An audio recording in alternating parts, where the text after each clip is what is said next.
Good morning, everyone. Good morning. Oh my God, you guys are awake. So proud of you. Welcome. Thank you for coming on this almost Halloween. Hope you guys are having fun and preparing your costumes and trick or treating or stealing from the kids. So today we're gonna have our lecture done by our friend Joe, and I already forgot the name because it's very long. Faith without works is like an unlit lamp. See? But before, as always, our friend Davi is going to do the initial reading, and his dad is going to do the prayer for us.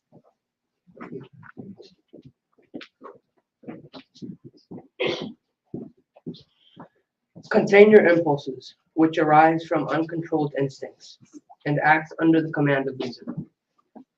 It is true that good feelings can melt the ice of rational logic. However, it is often the case that the coldness of emotion or its aggressive madness requires the vigilance of reason.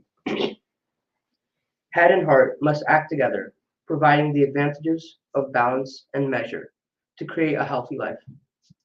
Listen with your feelings and act with your reason, keeping the two in just the right proportion.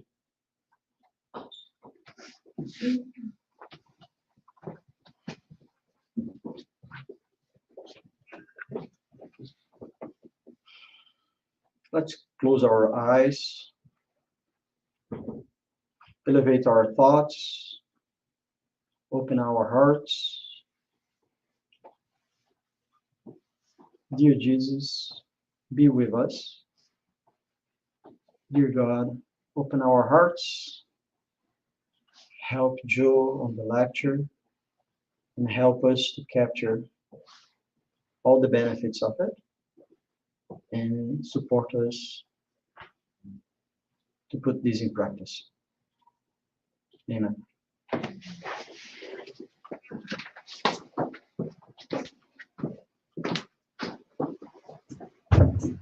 Good morning. Good morning. Happy to see you all here. It's a little bit cold day. It is Canada. It is end of October. Today's lecture is a continuation of the series of lectures that we're having for October and November about the gospel. But more specifically, as I explained a couple of weeks ago, it's about this book. It's called Jesus in the Home, right? And for those who are here or weren't here 2 weeks ago or don't know about this book, it is a chronicle. It's a chronicle by the spirit Neo Busu, and he tells of meetings that Jesus had with his disciples in Simon's house. And we all know that Jesus traveled all through Galilee and was preaching, and he would meet crowds, and initially small and then bigger and bigger crowds, and he would preach, he would do his sermons. But after those were done, Jesus will come back and talk to his apostles, and they would have these discussions around religion, around faith, around what it means to be a good person. And so the Spirit chronicles that, tells of all of these kind of discussions. And you may or may not believe that this is in fact true because it's not in the Bible. But as Spiritus, we trust a lot of these communications, especially these that came from Chico Xavier. And regardless if these happen exactly this way or not, each one of these chapters brings some interesting topics that challenges us to think about them, think about the message, and more importantly, think about their implication to us, to who we are today, who we want to be, and how that could change the way that we behave. In essence, this is what Spiritism is all about. We're not here to convert, to tell people what to do, but try to explain in the best way that we can what is the reason that we exist, what happens to us now, maybe later, after we disincarnate, the concept of reincarnation, and more importantly, our quest or eternal quest for improvement. Because otherwise, what's the point, right? If we were going to have multiple lives and we're basically stuck in a rut and we don't improve, then it's not really worth it, is it? And we take every opportunity to learn. But in order to learn, we have first to listen. We have to try to get lessons from what other people have experienced. Because we can't just rely on our own experience, because that's going to be a lot of suffering along the way. It is wise for us to pay attention to what other people are telling them. Now, each one's of our experience is going to be a bit different. But that's okay. But that doesn't mean that we don't have a lot of things in common, right? That there isn't a basic principle, a basic line of rationale that we should pay attention to and learn from. Now, we can listen to these lessons, we can hear them 1,000 times, but more likely we'll forget them and make the same mistake at some point in time. But then we'll remember the lesson again, because it says, yes, I understand. And hopefully you won't have to go through the whole kind of negative experience. And we are, as we know, in a state of trials, right? We are here to experience these difficulties, these challenges to us, and hopefully at every day we get a little bit better. Imagine if we are in a eternal journey, quest for improvement, you have to realize that every day the improvements are very small. But it's up to us to look back, maybe a year, 2 years, 10 years back in our lives, and try to assess, have I changed? Right? If I haven't changed, if I'm exactly the same person, very difficult, then I have to do something. If I've changed, now I believe that I'm not better, I'm going the wrong direction. Better make your corrections right now. But I'm confident, and I know we talk to a lot of people. Most people have improved. You have grown, not only because we're getting older, mature, but because life has given us the opportunity to learn. And these lectures that we give here every Sunday, the purpose is to share this experience, either ours or those that we get from books such as this one, Jesus in the Home. And hopefully you will pick up something and you will remember a little bit when the time comes. I also explained on my other lecture how important this book is to do the gospel at home.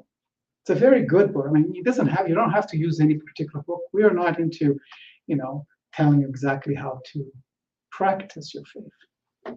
But for those who are starting, this book is useful because it contains very short chapters that are meaningful. There is a story, there's a moral to it, or at least there's a challenge for moral. And you can use this either if you're by yourself or more commonly with your family to discuss, does this make sense? Does it make sense? How does this kind of mirror or reflect how I live today, my life? So as I did my previous one, I will read this short chapter because it is, the way that we should be doing this. Now, last time was on the Messenger of Love. This time is chapter 11. It's called The Disillusioned Saint.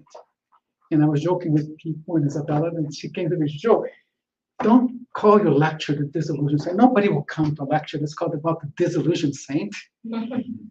So the lecture title, as Raquel said, it's a little bit different, and I'll explain how we got to that title. Okay, so here will be a little bit. I will read. I'll try to be not too fast because people told me I was too fast last time. So I'll go a little bit slower.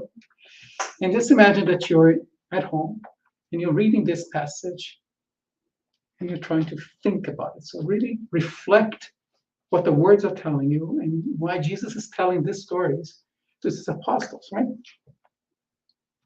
So he begins, discussion at the humble home in Capernaum, that was the home of Simon, had leaned towards matters having to do with devotion when the master spoke in a meaningful tone of voice. Devotion to whom? Devotion to God, obviously. A venerated devotee, so he's talking about someone who is devoted to God, withdrew for good from a secluded cave in the middle of the forest under the pretext of serving God. He became a hermit, right? And he wanted to be by himself. There he lived in the midst of his prayers, fully dedicated to the devotion to God, and thoughts which he deemed irreprehensible. He was certain that he was doing the right thing. The people believed him to be a holy Messiah and came to revere him with an inexplicable amount of respect. So people looked up to that person. He had sacrificed so much, he's given up everything, right? And now he's devoting himself to his life to God.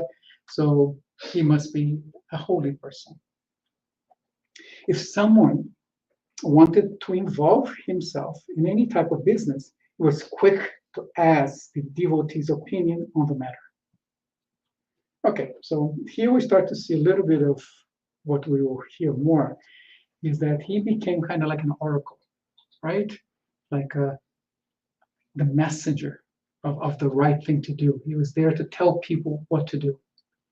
And we don't like to idolatrize people, right? We learn lessons around the concepts and the purpose and the righteous things to do.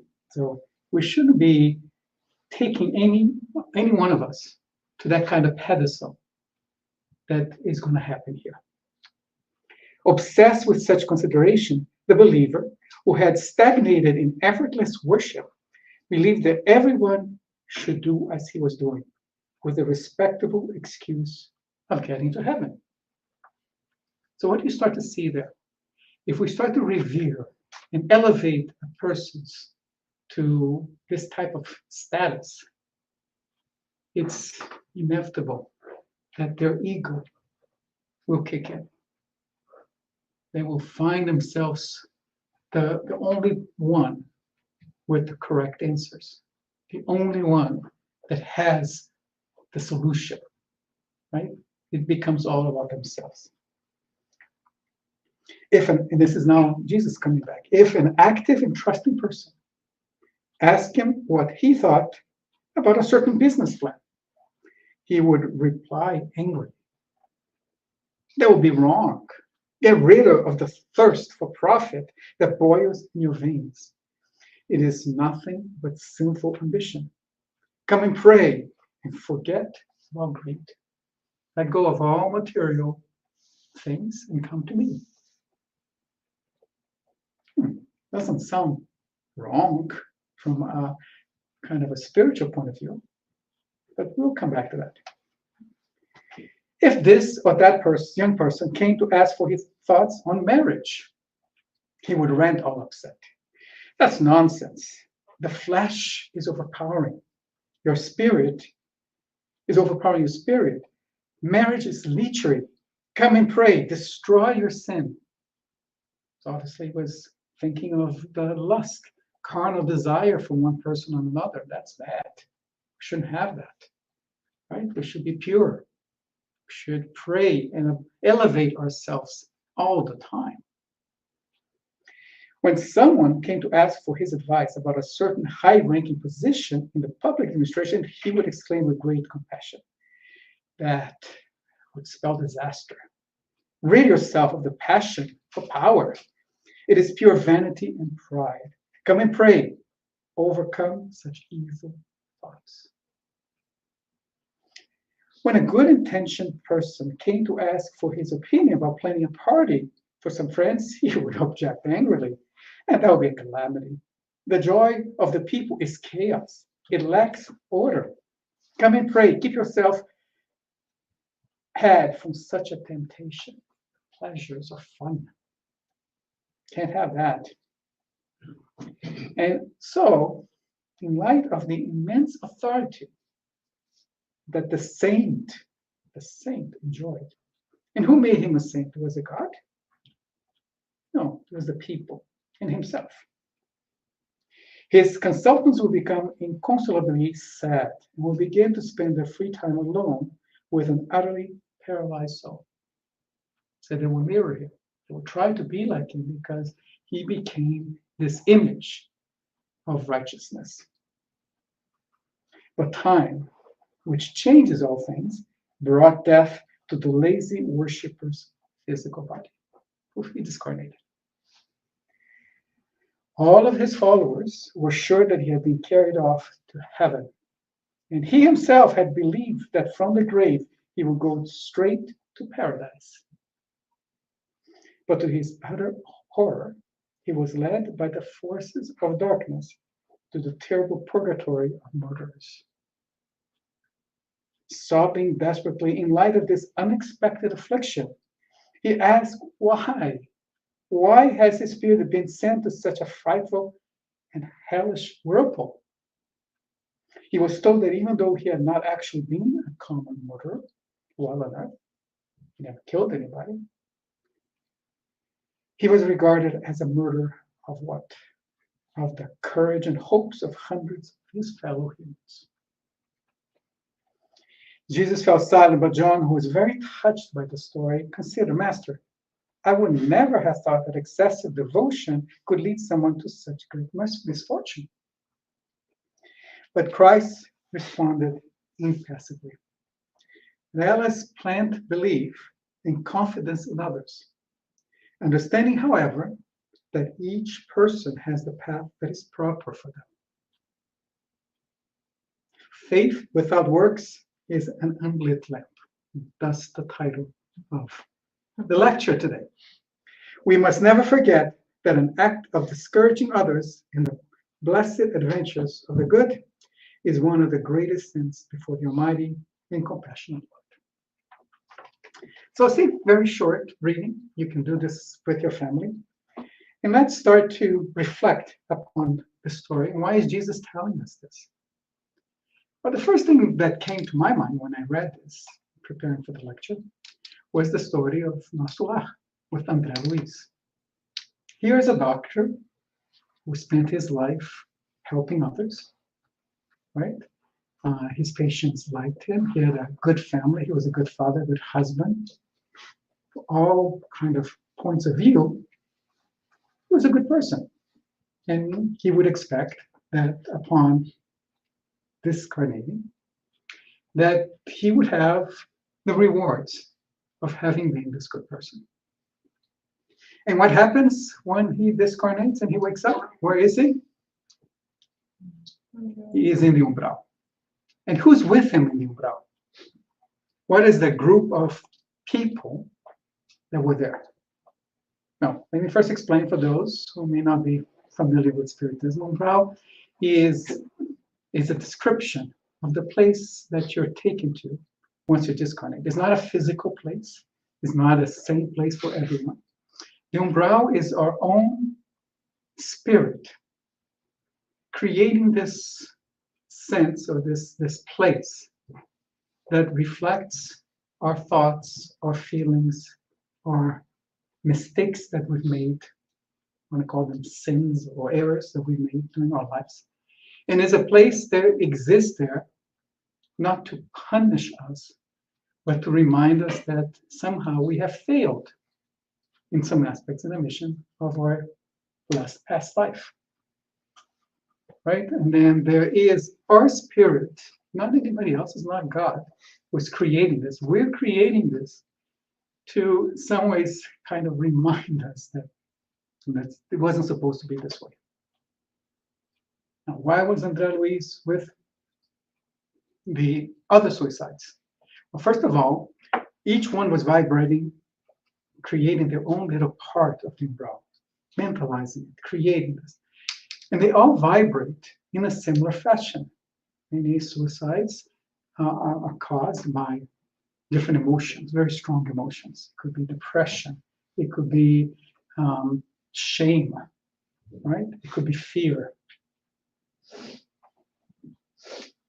So it tends that when you're in the brow, as you're vibrating, creating that virtual reality around yourself, which to you is completely realistic, you feel it, it's real. others spirits that have had similar experience somehow are vibrating at the same time. So now you have kind of a community sharing this virtual experience, if you may. And André Luiz was there. Why?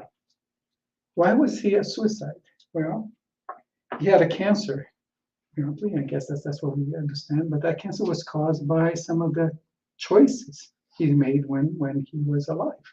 Though he was a doctor, he would smoke a lot, he would drink often, not necessarily too much, but he would drink often.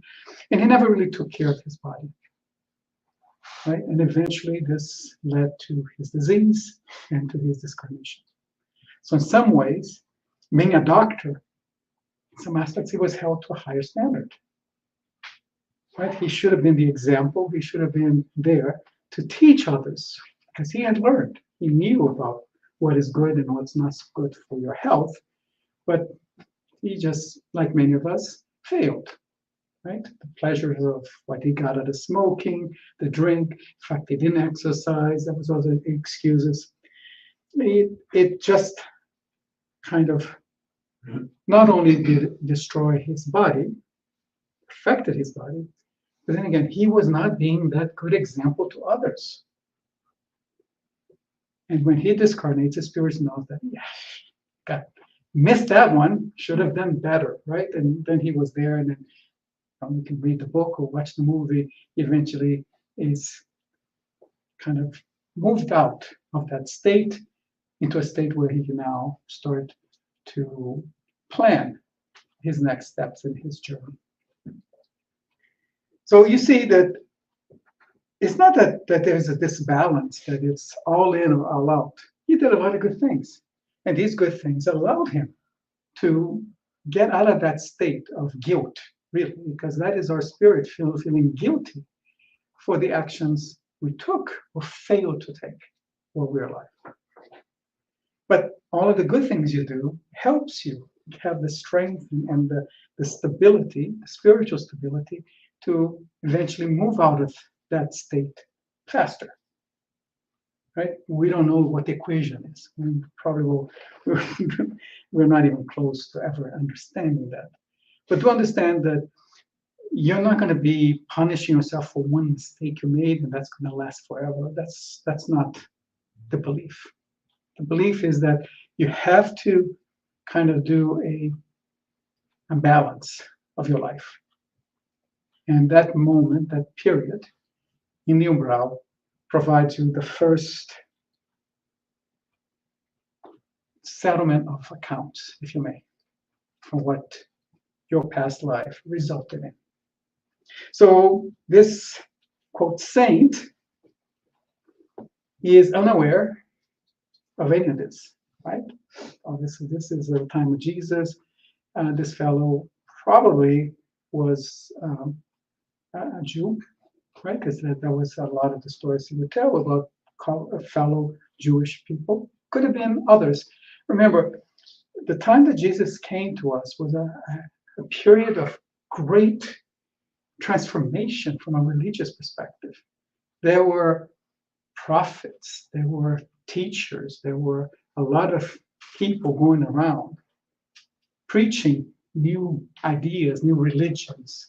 It was a time that, a lot of the region there, and this was a huge region. We went from Rome, Greece, Jerusalem, even all the way to current day Turkey. There were all of these preachers moving and trying to tell them the stories, or tell them, what the real truth is. So this fellow was doing everything that he believed was what God wanted from him. He wasn't malicious. He wasn't trying to harm anybody when he started in his journey. He understood, from whatever reason, that this would be the way that he could maximize or demonstrate to God his sacrifice. Because you got to agree, it is a sacrifice, letting everyone go, all your materials, all your friends, your home, your to go live in a cave or some kind of a secluded place and stay there praying all the time, strongly. And he could be praying for others. He could be praying for the goodness, for the disease. We don't know what exactly his prayers are. And at first pass, I say, what's wrong with that? Aren't we taught that we should, in the moments of our privacy, when we're alone, that we need to pray, that we need to connect with God? Well, he was doing this. Why was this wrong? Right? And this essentially comes down to a couple of things. The first is that his devotion was not what was wrong. We need to understand that in the state, in the level that we are on, we need to reach certain balances in our lives. How much we take the slice of that 24 hours, what do we make with it? How much time we spend praying, devoting, how much time we spend earning a living, raising a family, having fun, making mistakes sometimes, right? It's all about that balance that we need to do. And this saint basically decided that I'm giving up everything, and my full dedication will be to God. God is not asking for that. Because if everybody did that, what would be in this world? Let's go back to the Spirit's book of the divine laws, lines of progress, laws of reproduction,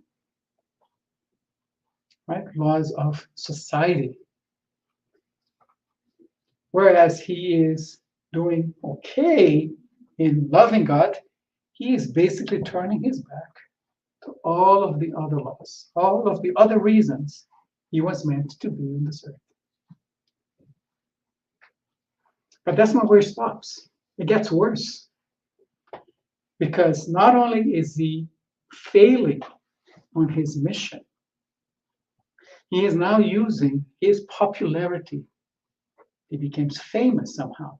He becomes an example, a model to others. And he's telling everyone to do the same. To give up on their mission. To give up on each other and just be selfish. You must say, well, how can somebody who gives everything up be called a selfish? Right? Isn't selfish about creating material things and collecting them and trying to become richer? Isn't that kind of what we understand selfish? Yeah, that's one way of looking at it. But selfishness is really about putting ourselves above everybody else. And material things is just one way we do that. Other ways that we become selfish is by putting other people down. Or, in this case, by making ourselves feel superior, divine, even, right? And that is a very serious sin, right? We are not God. We will never be God. So here is now the moment that he becomes not a suicide because he was killing his mission by himself initially. Now he begins to murder. Begins to murder the purpose of all of those that he is guiding. And each person that took his advice was a murderer in his hands. And some people still might not really find the equivalence, right? Now, how can somebody who goes in and kills a person, right, makes them dead, how can this be the same as this example? Well, let's think about it. Killing a person. What are you killing? The body. The chances. Killing their future. That's what you're really killing, right? In a spiritist view, that person will reincarnate, will have another body, right? This is like you break a vase, and then eventually you're going to get a new vase, right? It's a new chance. But what you did, you stole that person's opportunity to live through their mission, to learn, to improve, to get better. Taken away that from them. You murdered that opportunity. This is no difference. It's like, in some ways, you might see that he's asking everyone, inducing them to some type of a suicide in their spiritist mission. Stop it. You're not going to do anything else. And he's doing this not because it benefits him directly, but it feeds into his ego, that he is right, that he knows the answer for everybody's life, and we cannot fall into that trap.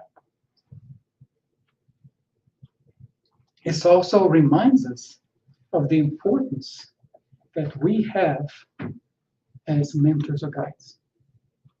I always think that the hardest job that anyone can have is to be a parent, because you have to teach, you have to be the example, right? And there's no books really that tell you exactly how to do that. Being a teacher also, to be that example. In Spiritism, we have a strong belief that we can preach all day long, like many others do. We tend not to call preaching, but we are trying to educate.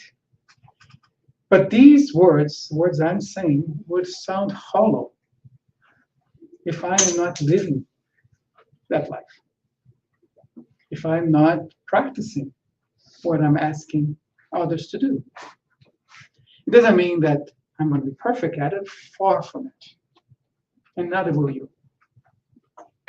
But it is in the honesty of our attempt and our desire to be better that we find joy, that we find comfort, and it's going to help us when we discarnate to go through that period in the Vrao, which we'll all have to go somehow.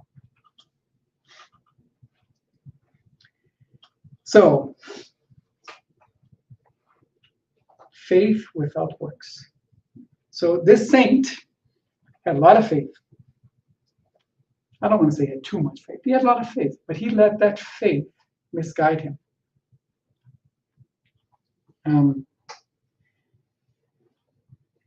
There is a lot of stories that we have from the spiritualist literature, from Heaven and Hell, from Allan Kardec, second part, of stories of recollections of spirits have discarnated, and they tell their experience of what happens. And stories like this are not uncommon. We may be in a clear belief that we're good, and I'm sure you guys are good, right? More than that, right? And that's enough. And that's going to give you that go to heaven card directly, like this saint did. But the reality is that we will remember all of the times that we didn't do the right thing. We do the right thing a lot of times, but there are times that we are not there. And maybe that's par for the course for where we are in our state of evolution. It doesn't mean that we don't have to somehow remind ourselves during that period that we could have done a little bit better, always a little bit better. Right? You know the story when Jesus tells others, when you provide shelter to someone who needs it, or food to someone who's hungry, is that you're feeding him. Right? Now, we know that Jesus is not those persons. Right? So we help somebody and give them assistance. It's not Jesus there, but he's trying to tell us the following. If you knew it was Jesus, would you deny Jesus food if Jesus was hungry? Of course not. We would do anything for Jesus if we truly believed that he was in front of us and needing us. And then Jesus basically saying, okay, keep that feeling, keep that thought inside yourself, right? Think of me when that person comes to help you. And then whatever you do to them is as if you're doing it to me. Now, this is not necessarily the situation of every time it has to be somebody who is famine, sick, right? Completely poor. This is a notion. It could be anybody who comes to us, a friend, family member, colleague, and they need help, asking for something. They're suffering, they're in pain, they're confused. They come to us and ask for help, which could be in the matter of advice, in the matter of just a hug, a smile, or sometimes just listening to them. All of these are actions. These are the works of our faith that we're doing. Because this saint had all the faith, but none of the works. So he never lit his lamp. He was dark. What's the point of us collecting this knowledge that we have if we don't pass it on? We do a good job from the sciences and the technology and practices we learn and we pass it on to others. But do we do the same for other more important things about compassion, charity, support, community? We do quite a bit, but again, it's all about a measure, about the balance, right? We can't simply be going out there like Mother Teresa and trying to help every person that she can. Some people can, most of us can't. But we can do our part. This notion of closeted religious people, you might ask, how about the nuns who lock themselves and lock themselves away from others? Are they equally as wrong as this saint? I don't know. Hard to judge. But don't forget that at the very least, they've created a community. And they're helping each other. They're helping each other day to day to keep their hygiene, to keep a place to live, food on their table, taking care of them when they're sick, and then praying for them when they die. So they're doing a job, maybe limited, maybe, they could have done bigger things, and some of them obviously do. They reach out to broader communities. So there's a place for all of these things. There's no judgment on you passed or failed.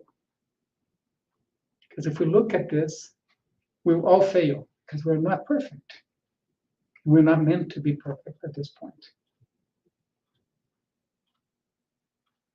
So imagine having the goodwill, thinking that you're doing everything right, and then you find out too late or whatever, that it was all a mistake, that you're actually doing something wrong.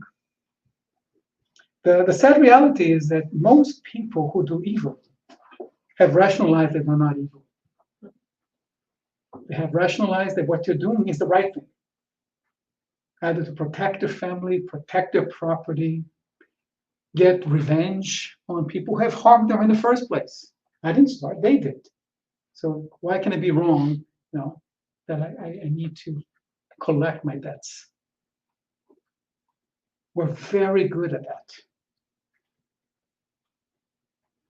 And we can fool ourselves our entire lives, like this saint did, that he was doing the right thing. He was not evil. He was not hurting people, at least not in his mind. When he first started, he was absolutely not hurting anybody. But that soon changes. Why? Because we're vulnerable to our own misguided belief of ourselves. It's so easy to fall in a trap that we're better than everybody else.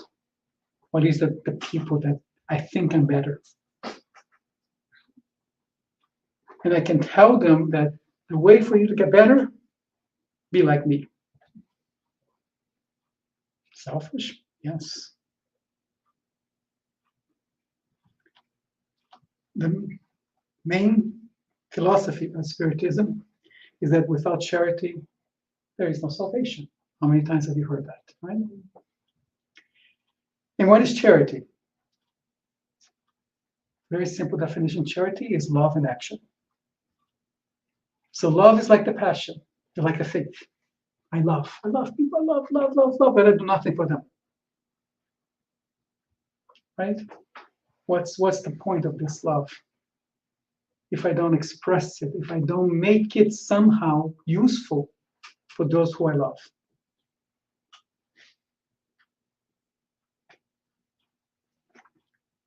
If anything, this story tells us about us. Tell us about how do we get out of this perception that we're so good. We don't like to admit that we're not good. Obviously, this saint didn't have anybody to help him do that. We have our community, we have our books, our lectures, and the whole point is, as I said in the beginning, is to challenge us. It's not the intent to judge people, not at all. We are our harshest judges. But make sure that you're judging yourself based on the right principles. Ask others, talk. And this is why it's important to have this conversation at home, because you can ask your son, you think I'm being selfish the way that I teach you? Are we selfish as a family? What can we do to make it a little bit better? And it doesn't have to be like we'll sell our home and we'll move to government housing and then use the money to help the ones around me. If that's your calling, please go ahead and do it. But it's not everybody. Everybody has their path. You have your family. You have to have your responsibilities.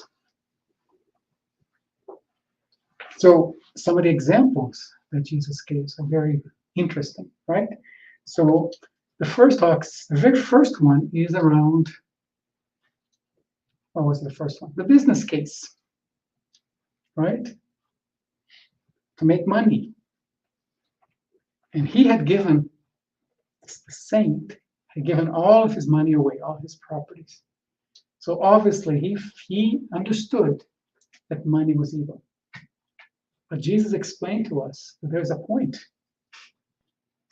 There's a purpose for this. It's not money, it's not wealth that is evil. Evil only exists within men, not on physical things. A car is not evil. A home is not evil. A bank account.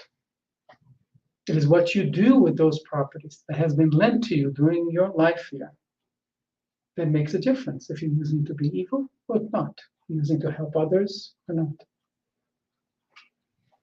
And we all have different criteria, different standards, what it will mean to us.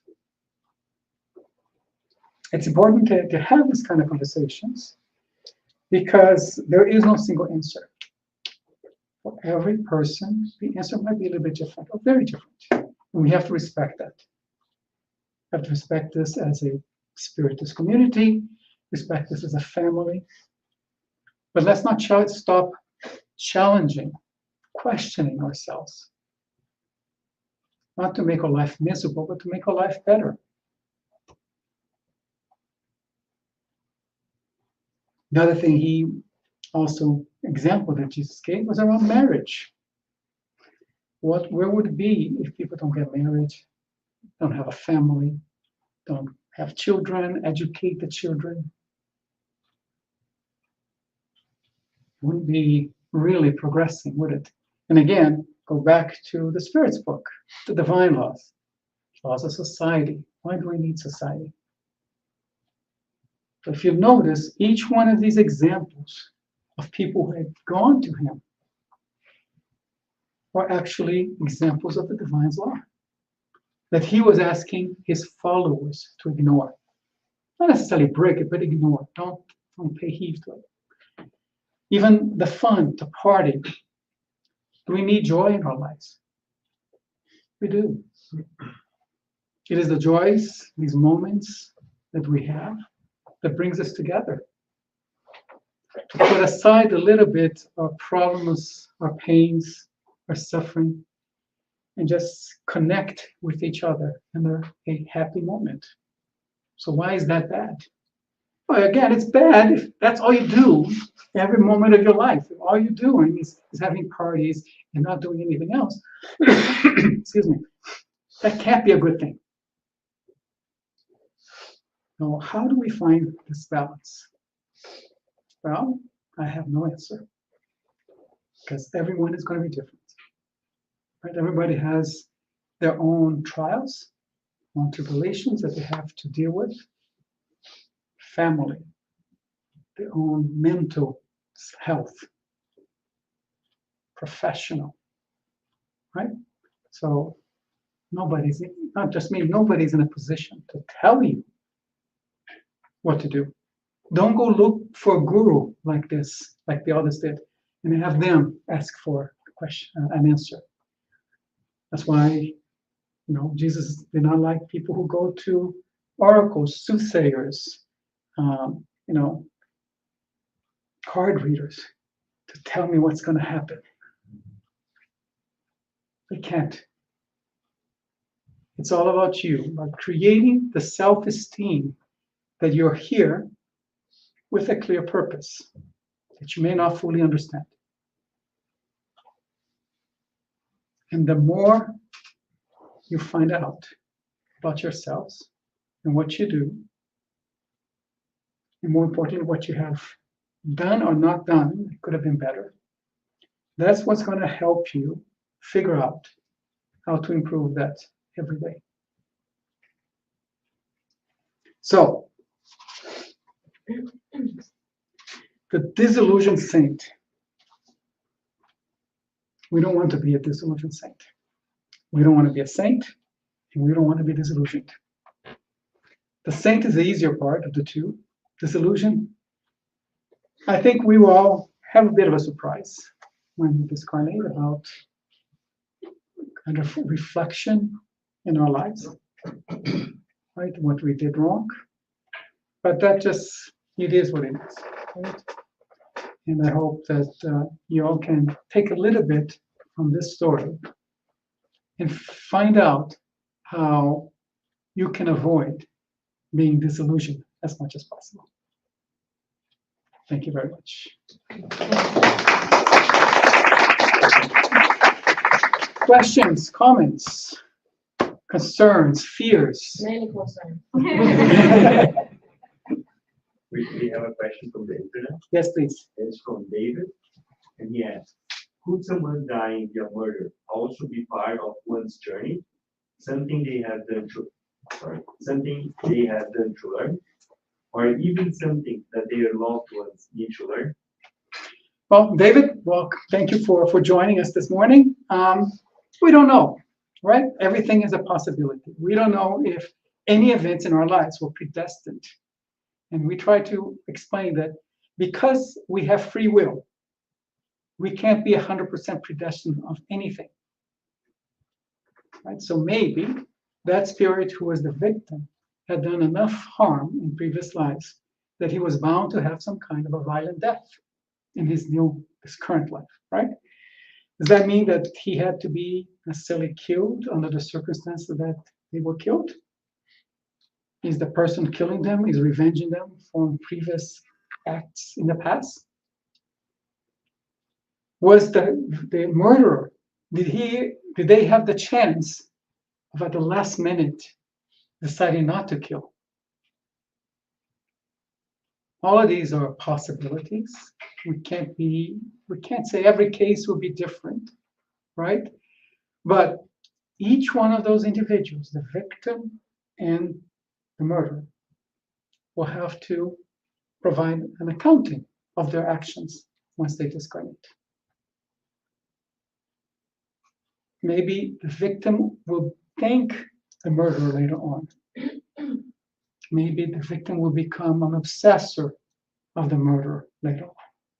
All of these are possibilities. There are billions of spirits incarnated and billions more discarnated. So the permutations are infinite.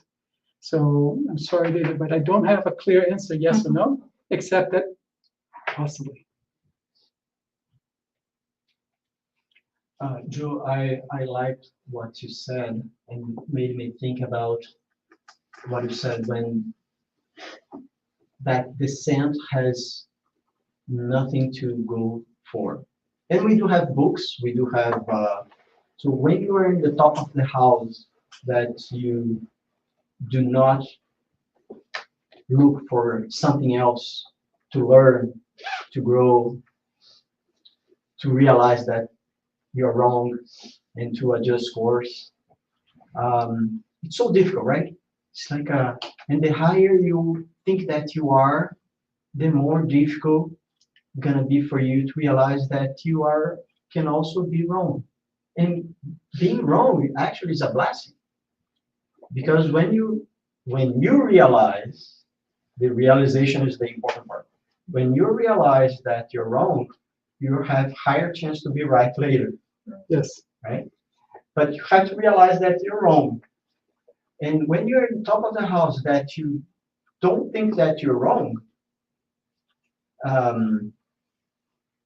should be so tough, actually, right?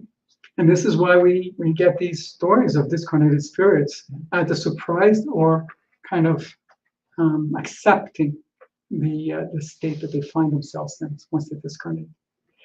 This life, because we're evolving, is the hardest one we've ever had, with the exception of the next one. Right? Because it gets harder, not easier. Because we're asked to live up to higher standards. And that's how it seems to be. It's like when you start in kindergarten, by the time you're doing a PhD, your requirements and the time it takes you to learn is longer.